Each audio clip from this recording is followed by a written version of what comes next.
Samantala, isinapubliko na ang buong nilalaman ng EDCA o yung Enhanced Defense Cooperation Agreement sa pagitan ng Pilipinas at Amerika. Nakadetalye rito ang mga napagkasunduan ng dalawang bansa kaugnay ng increased rotational presence o mas pinadalas na pagbisita ng mga sundalong Amerikano sa Pilipinas. Pero tanong ng ilan, ano naman kaya ang mangyayari sakaling may Amerikanong sundalong masangkot sa krimen? May report si JP Soriano.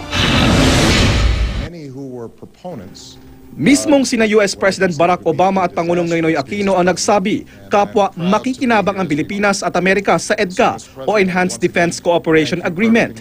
Ang sinasabing centerpiece ng state visit ni Obama, sinalubong ng kaliwat kanang kilos protesta. Pero ano-ano nga ba ang nilalaman ng kasunduan?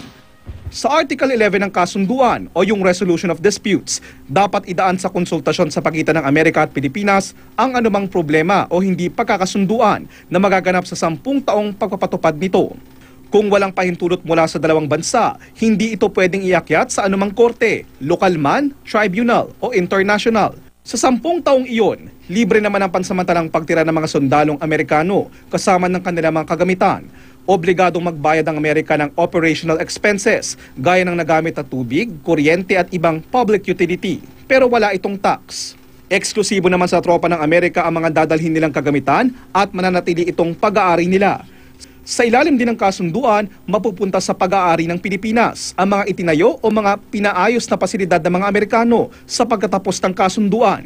Pumayag din ang Pilipinas na mag-operate ng sariling telecommunication system ang Amerika.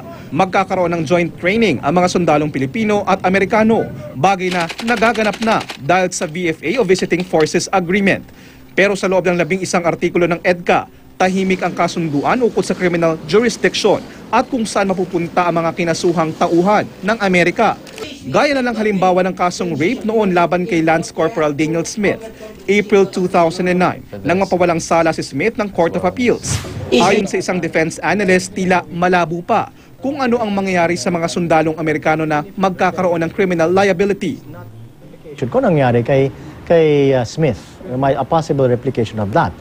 Most likely, ididikdik nga ng mga Americans sa kanilang mga men and women in uniform, mapupunta dyan to be the best ambassadors of America. I-assume natin na gagamitin yung previous agreements na hinammer out yung time ng VFA and through subsequent modifications and discussions after that. Dinipensahan naman ni Foreign Affairs Secretary Albert De Rosario ang tila delay sa pagbibigay ng buong nilalaman ng EDCA.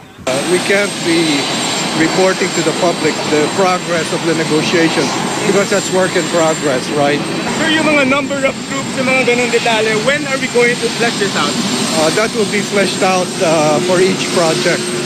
JP Soriano, GMA News.